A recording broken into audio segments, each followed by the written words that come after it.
Olá, saudações a todos, saudações a todas. Meu nome é Matheus Ferreira Bezerra, sou professor, advogado, doutor em Direito pela Universidade Federal da Bahia e hoje venho falar de um tema relevante para o direito dos contratos, que são os vícios redibitórios. Afinal, o que vem a ser vícios redibitórios?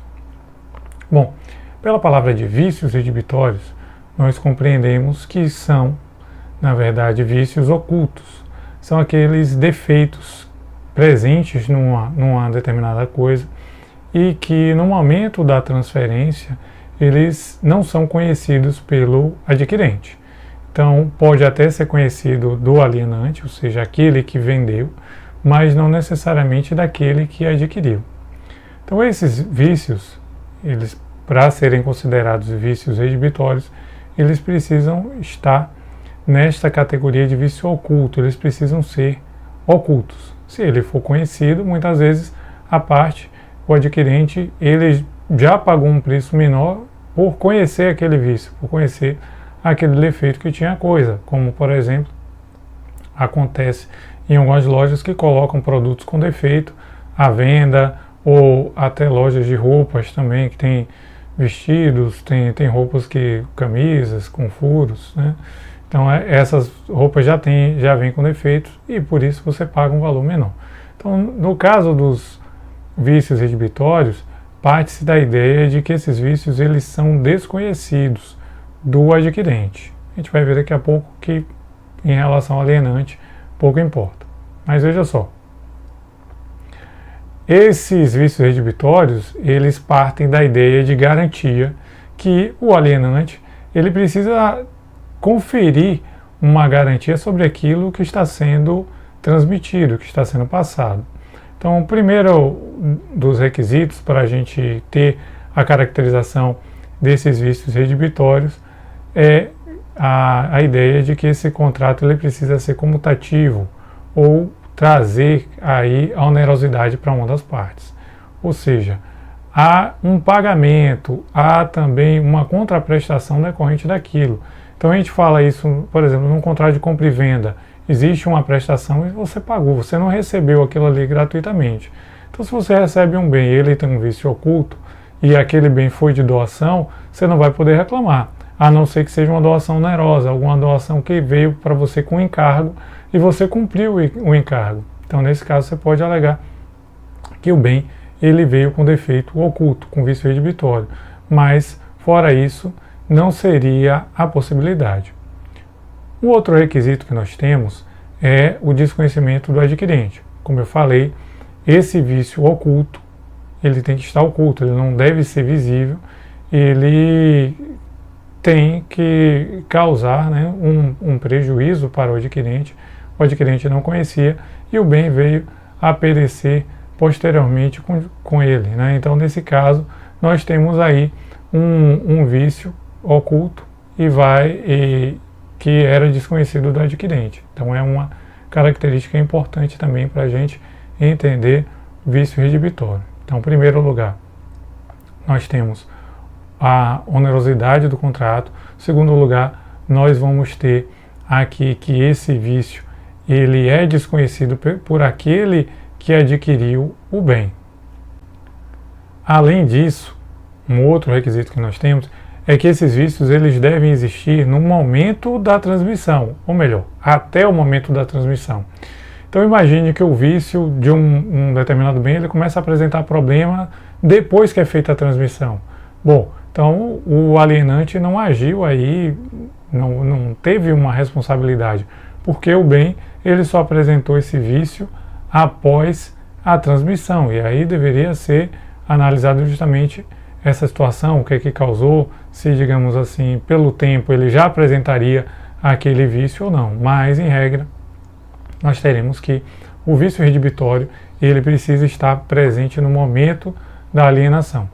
Um outro aspecto é que esse defeito ele precisa ser grave, ele precisa ser significativo, a ponto de causar um prejuízo, né, um comprometimento de parte ou do todo, tá bom? Então, se for um prejuízo irrelevante, alguma coisa, um arranhão que tinha no carro que não venha a prejudicar o seu funcionamento, não entraria nessa categoria de vício redibitório.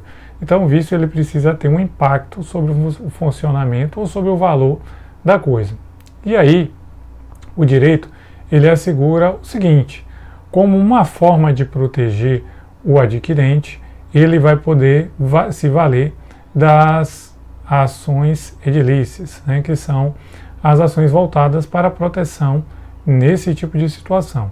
Então, nós temos aqui que duas medidas elas serão adotadas em relação a uma alienação pautada no vício redibitório. Então, nós vamos ter aqui a possibilidade de rescisão do contrato, né, de resolução daquele contrato. O contrato ele se desfaz e a coisa é devolvida, né, ou se não existe mais, apenas o valor que foi recebido vai ser devolvido. Ou, em uma outra situação, se o comprometimento da coisa for parcial, você pode pedir o abatimento do valor. Então, se você faz um contrato, né, você paga 100 mil por uma casa e depois você descobre que tem vícios, você vai gastar 20 mil para consertar aqueles vícios que existem no imóvel, que eram ocultos, você não conseguiu ver na análise antes de comprar, você vai abater esse valor e vai ter aí, o débito seria de 80 mil reais. Né? Então, você pode fazer tanto o abatimento quanto a rescisão contratual. Se o bem também não existir, não restaria nem a escolha do abatimento. Então, você pode pleitear a devolução do valor integral ou ficar com a coisa e ter o abatimento. É importante se ter o seguinte, que para a garantia do vício redibitório é irrelevante se o alienante ele conhecia o vício ou não.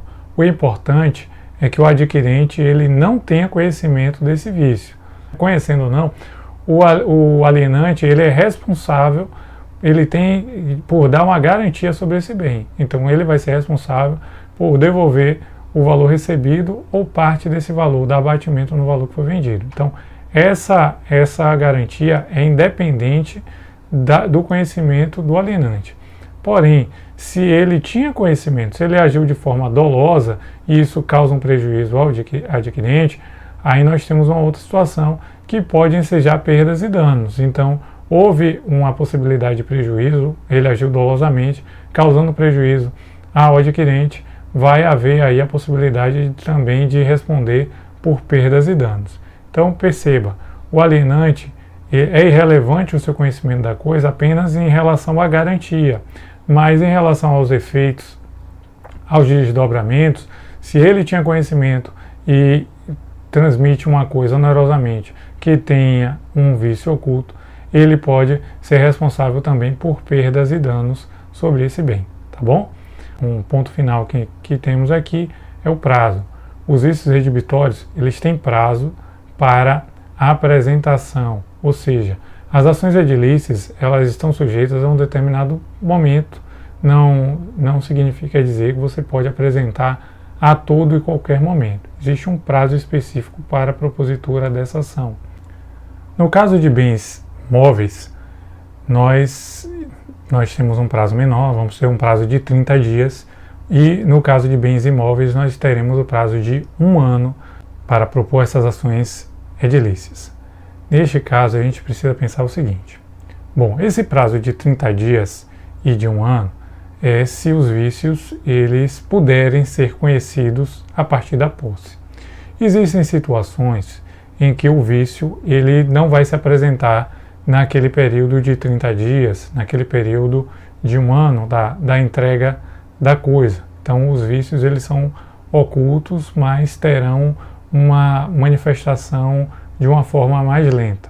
Então, neste caso, o código ele estabelece no 445, e nos seus parágrafos, ele vai estabelecer o prazo de 180 dias em se tratando de bens móveis e mantém o prazo de 1 ano no caso de imóveis, se o vício ele só puder ser conhecido posteriormente. Então, o código ele dá um prazo maior, caso aquele vício ele não possa ser conhecido de uma forma mais rápida, mais breve.